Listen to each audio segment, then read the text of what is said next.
I put semiconductors into 4 buckets: memory chips, DRAMs, flash memories, into specialty chips. These would be like sensors for cameras or RF chips for analog radios.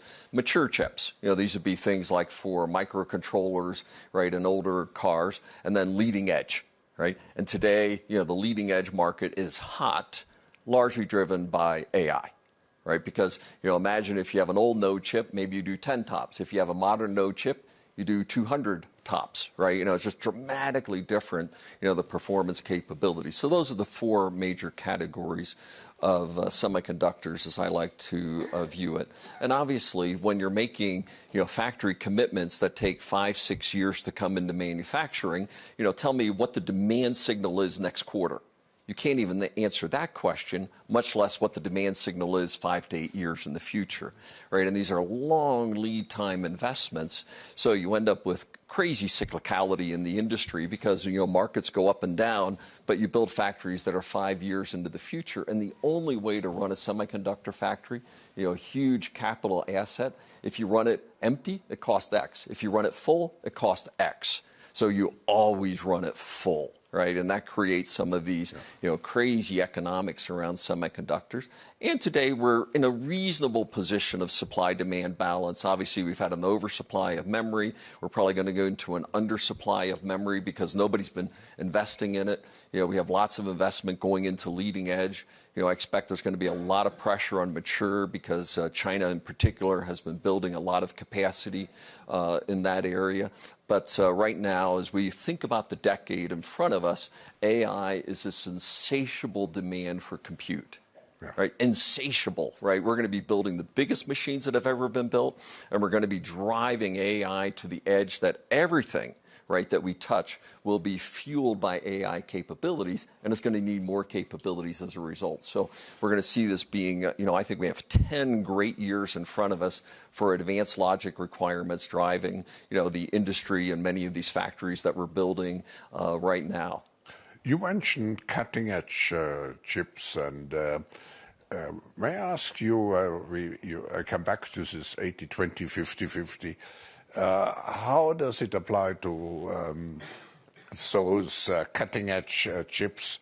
Yeah. And but maybe first I want to ask you, why did the West or the US particularly and Europe lose out, and all those cutting-edge chip factories? I think 95% are now located in Taiwan, if I'm not mistaken. Yeah, Taiwan in particular, a couple of other, Korea as well. Yeah. But fundamentally, as I like to describe it, never was a vote taken in Brussels or DC to get rid of this industry. But there were votes taken in the Asians countries, Korea, Taiwan, China, to get this industry. They put in place long-term industrial policy, tax, investment, et cetera, to attract this industry. And 30 years later, they attracted the industry, right? And all of a sudden, in COVID, we all woke up and we realized, oh my gosh, what happened? 30 years of industrial policy, and we lost something so critical to our future. The world needs balanced, resilient supply chains, and that's what created the environment for the U.S. and the EU CHIPS Act. Now, when you look at, already 2016, if I'm not mistaken, China put out several development plans. But some people, even today, China has not yet come up to the level of Taiwan. Why is it so difficult, could you tell us, to produce those cutting edge? Yeah, as I like to say, if you want to be a cutting edge semiconductor supplier, you just need to invest 20, 30 billion of capital per year. You need to invest, 8 to 10 billion of R&D per year, and you need to do that for 30 years. And how much do you invest? In technology, we do 18 billion of R&D per year as a company. Per year. We'll do over 25 billion of capital last year. That's going up next year. It will go up the year after that. This is extraordinarily long-term R&D and capital intensive. It's a consolidating industry. There's only 3 companies in the world that are capable of doing these cutting-edge chips: TSMC, Samsung, and Intel. You have key technologies like the EUV technology from ASML, key research like IMEC in Belgium. Frankly, Europe has many of the core technologies. And as I like to say, between U.S., Europe, and Japan are the source of all of these core technologies. It's expensive, it's R&D, it's extraordinary innovation. And sometime, Klaus, I'm going to get you into a bunny suit in one of our fabs, because these fabs, they're almost $30 billion to build one of these complexes. These are the largest construction projects on Earth happening today to build the smallest things that have ever been built on Earth. This is extraordinary, right, and what's being done. And they're done then at scale. Over and over again, we're producing these extraordinary chips. Today, our most advanced chip is about 100 billion transistors, on a single package. And as we continue the progression of Moore's Law, and as I like to say, until the periodic table is exhausted, Moore's Law is alive and well.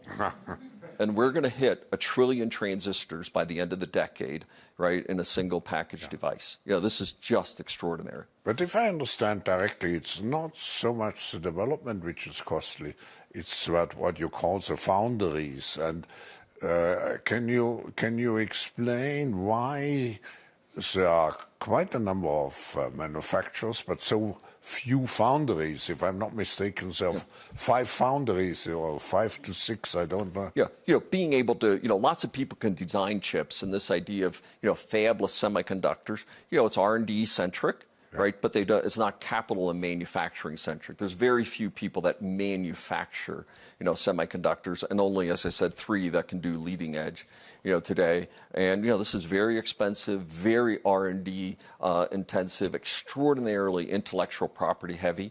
We have, 100,000 plus patents are associated with the leading edge semiconductor manufacturer. 100,000? Yeah, associated with it. It's just, quite stunning, right, what's been built up over the 50-year history of the semiconductor industry. And every aspect of your life needs more of them going forward.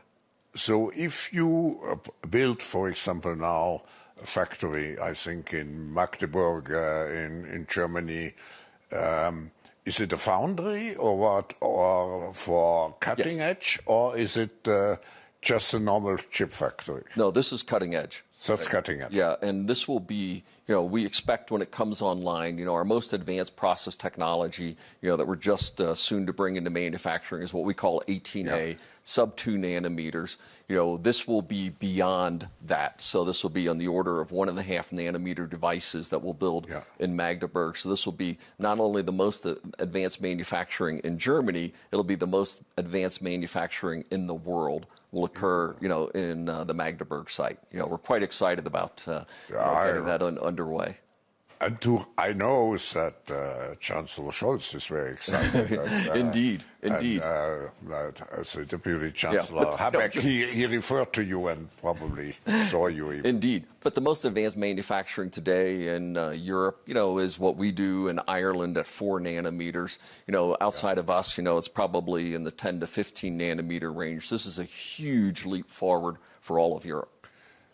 So if I understand you correctly, you may design chips and you may outsource the production to someone else. To the foundry, right? And we're going to be we design chips and we're a foundry for chips as well going forward. But the intellectual property is with you.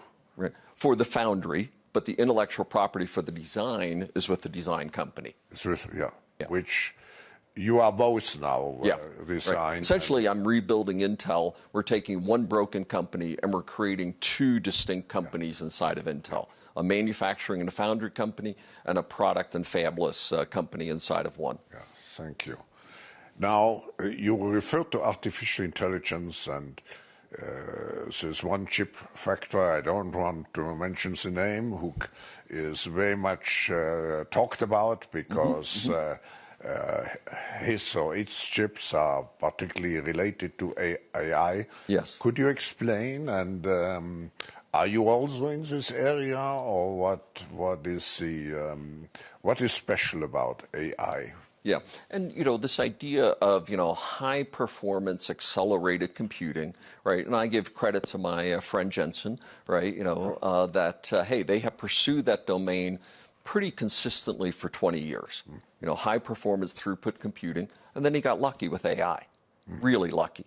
But he had steadfastly pursued that architectural pursuit of high-performance computing, largely in graphics, for a period of time, and then AI happened. And remember, AI is an overnight 50-year success, right? The foundations of AI, were in the late 60s, right? And then for over 40 years, nothing happened, right? When I was the architect of the 486, right, in the 80s, I was going to make it a great AI chip. What happened in the 80s in AI? Nothing, right? And then all of a sudden, the compute got big enough, the data got big enough, the algorithms got good enough, and we've seen this explosion of AI, right? And right now we're seeing these very large systems for training, right? And we think about, GPT and OpenAI and so on. But the next several years of AI won't be around big model training, for hundreds of billions and trillions of parameters. The next several years of AI, in my estimation, is how do we use those models, right? How do we deploy them? How do we inference them? And how do we move them out of the big data centers into every device that we use? We've just launched what we call the AI PC, right? How do we make, instead of having 100 billion parameters in the cloud, how can I put 10 billion parameters of your data on your PC that you're operating locally? And I call it the 3 laws of edge and AI. One is the laws of economics. If it's on your device locally, much more cost effective, 10, 100 times cheaper. Second is the laws of physics. If I have to round trip to the cloud, the speed of light is still the speed of light, right, versus doing it locally. And the third is the laws of the land, right, the regulatory requirements. Am I going to take my real-time factory data to somebody else's cloud environment for local inferencing of my manufacturing line? Absolutely not. 80% of the data is still on-premise and privately held. So because of that, we see this idea of going from training, which still has exciting science in front of it, to much more inferencing, deployment, and edge, applications. And that's why I'm, quite excited, because there's going to be both. We're going to continue to see the science of AI evolve, but very much the deployment and utilization of it is where we believe, the primary action will be for the next couple of years. So the research comes mainly from inside the companies, not from university and from the scientific world today, because at the origin it was mainly the scientific world which drove the semiconductor development. Yep. And of course you are big beneficiary. In your first stage of career, you were very much at the one of those drivers. Yeah. But today, can you tell us how much the research is driven by industry and how much by the scientific world? Yeah, and we've seen this shift of more and more of the research and development to industry over a sustained period of time. One piece of the CHIPS Act was, the establishment of NSTC in the U.S. We had hollowed out that leading edge research. And one of the things I believe, needs to, for, Western, democratic oriented countries, we must rebuild that long-term research. Long-term research is 30 plus years. AI took over 40 years to hit maturity. The transistor took over 30 years to hit maturity. We must keep that long-term investment, and that's primarily, from governments, public sectors, DARPA-like things. We have lost that because businesses like mine, we're sort of like 15 years or less in the R&D, and we've seen that shift over time, and I think that's very unfortunate. And now as we think about the science of AI, in particular, today, you remember Daniel Kahneman's book, Thinking Fast, Thinking Slow? All of our AI systems today are thinking fast.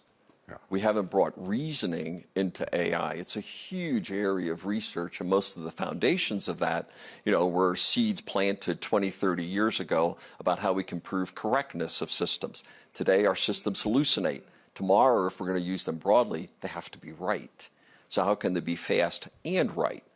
Just like, we've seen thinking fast and thinking slow. Huge areas of research in front of us, huge areas, as I like to say, until the periodic table's exhausted, we're not done.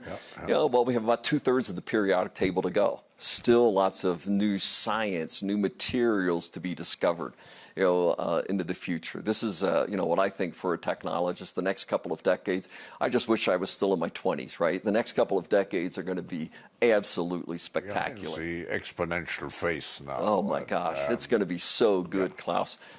Right? How old are you? You and I need to find a way to get younger because it's going to be a thrilling few decades. We keep young, see.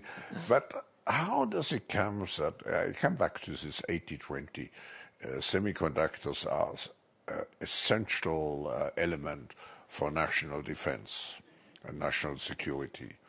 Why did the US particularly, but also Europe, have it slipping out?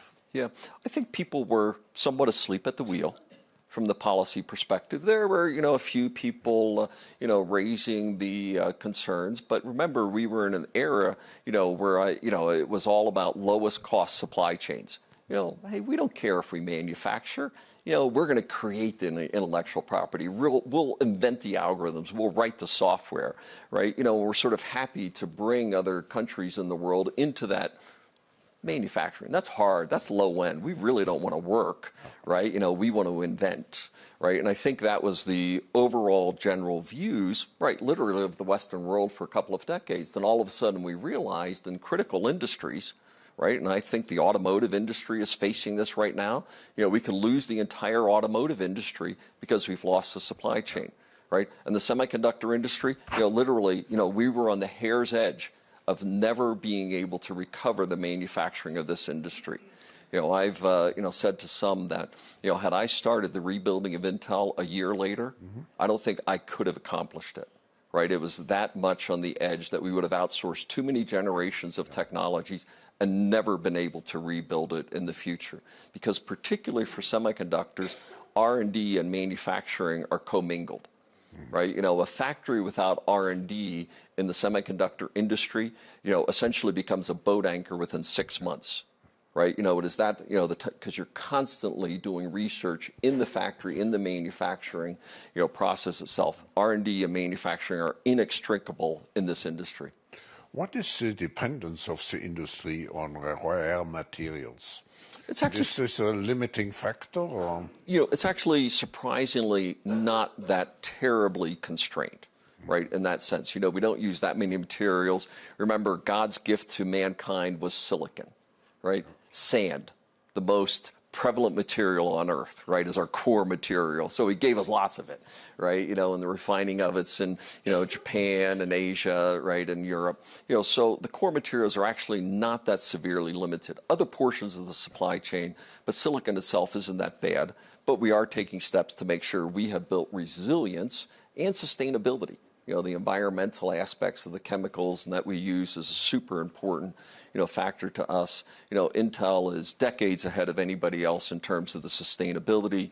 We've committed to, by 2030, full, 100% renewable in our factories and our Type 1 and Type 2, full sustainability of our water use, 2040 net zero. So it's a huge and important topic, for us over time. And any place we find, critical material limitations is how do we go, expand that? Because remember, most of the critical minerals issues are not minerals issues, they're refining issues, right? Where the minerals, they're usually fairly available. It's where they refined are the key points of constraint. But could energy be a limiting factor? Because some people are concerned about the high consumption of electricity. Yeah, and today, when you think about the IT industry as a whole, different studies, but probably somewhere in the 3 to 5% range of energy consumption, goes for IT infrastructure today. Different studies would indicate, and particularly with the surge of AI, that could triple or quadruple, right, over the next decade. So that could become quite constraining, to build these big, massive data centers, which, by the way, puts pressure on us. How do we keep reducing the power requirements of our chips, as well as, things like water cooling, right, so that we can increase the efficiency of them as well, another area of significant research. I come back to China. When do you think China will have caught up with the frontiers of chip technologies?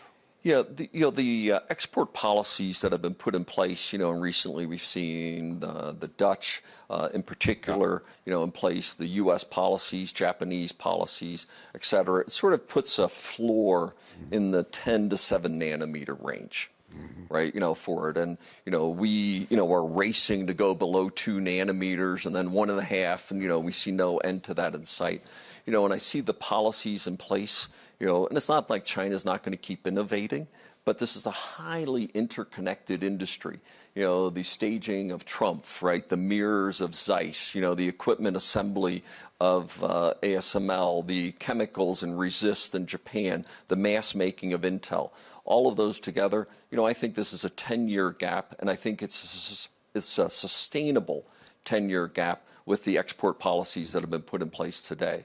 And I do believe that portends well for the policies that have been established in the world, right, for export and competitiveness, right, in this environment. And, we're leaning hard into making sure that's the case. Now, there are so many investments going on, like in Magdeburg and so on. I think there are plans in France, there are plans in Ireland, additional ones. Aren't you afraid about, because every country wants to have now its own asset, aren't you afraid about overcapacity?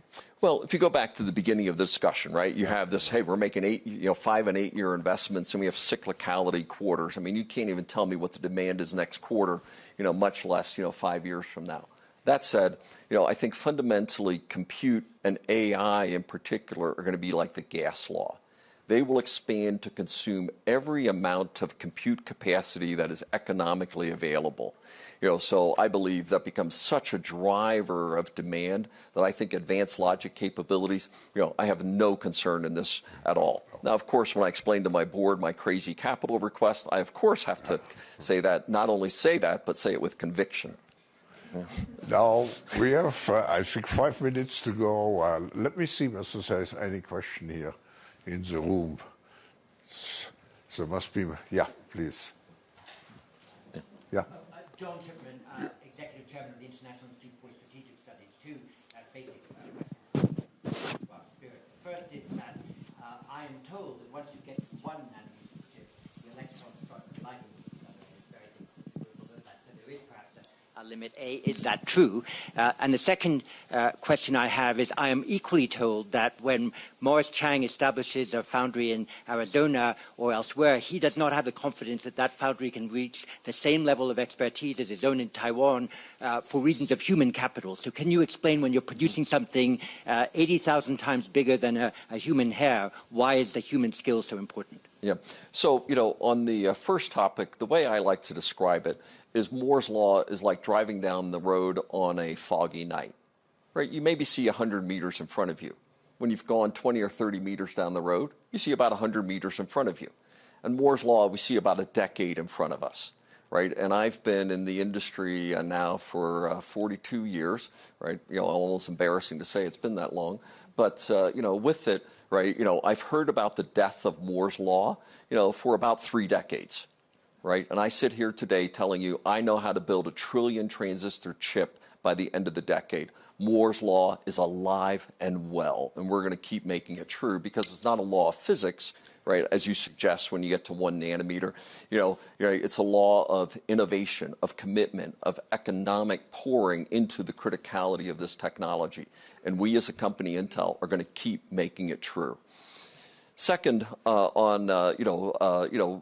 TSMC is an extraordinary company. They have refined a manufacturing capability and a customer orientation that is really unmatched in the industry. However, they do R&D and manufacturing in one place, Taiwan, right? Intel has operated with a distributed manufacturing footprint for over 4 decades. We know how to operate in different segments of the world. We know how to do this. We're about, I see my best friend, Senator Portman here from Ohio. We're about to start the Silicon Heartland in the center of the United States, bringing manufacturing back to the heartland of America. With it, we know how to operate distributed manufacturing. They don't yet, right? And this idea of tethering of R&D and manufacturing, right? He's right. They only have one place of R&D. I have a distributed R&D model. I have a center of R&D in Oregon and Arizona that are extraordinary in the world. We're absolutely convinced we know how to do this. Let the race continue. They're a great company, but we're committed to being back to unquestioned technology leadership in the world. And I think by 2025, we will have proven that to the world with manufacturing of sub-2 nanometer chips that are simply the best in the world, based on Western technology. And we're pretty proud to be in that race. How many people do you have in research and development? We're on the order of 50,000 engineers total, right? In the TD space, in the core technology space, in the order of 20,000. So this is, impressive. Right? This is at scale R&D, right? We have time for one last question. Anybody? Right. Senator Portman there. Rob? Pat did a great job talking about the industry and the difference that CHIPS Act makes. And as a co-sponsor of that bill and having heard from a lot of my Republican colleagues about industrial policy and how that's not our direction, some of them thought we were overreaching and doing too much. The reality is there will still be considerable dependency, even when you combine the EU and the U.S. And you touched on that a little bit, but if you could talk a little more about that. I think going about 37% of chips 30 years ago to about 12% today. And even after $52 billion and about $39 billion on the manufacturing side, my understanding is we'll only be at what number in terms of the percentage of semiconductors? We'll be crawling our way back into the 30s, right? With CHIPS 1. I do believe there'll need to be a CHIPS 2 at some point to continue building those policy decisions. And remember, these were bad policy decisions in the U.S. and tax policy, right, and capital investment policy, long-term R&D investments. All of those aggregately caused us to go from 80 to 20, right? To rebuild that, we're not going to do that in one act, as good as it was, thank you, Senator, right, in a few years. This will take decades to rebuild this industry. But I really believe that CHIPS 1, CHIPS 2, fundamental industrial policy, improvements in R&D, improvements in manufacturing, capital policies, rethinking of some of the financial requirements, long-term, human capital development. I firmly believe that we can rebuild this industry, and it's the right thing for our economies, it's the right thing for our industries, and it's the right thing for our national security. And we're deeply committed to help drive that. Simply put, it's the right thing for the heritage of Intel, it's the right thing for the technology industry, and it is the right thing for the world. We're going to make it happen. Thank you, Pat. We have come to an end of this discussion, and I think what we have seen is a leader with something which we so much need today when we talk about leadership. It's conceptual thinking. And you are in one of the most complex areas, high tech, at the edge. And I think we all leave this with a better knowledge about the industry and be impressed by your leadership. Thank you very much. Thank you. Thank you.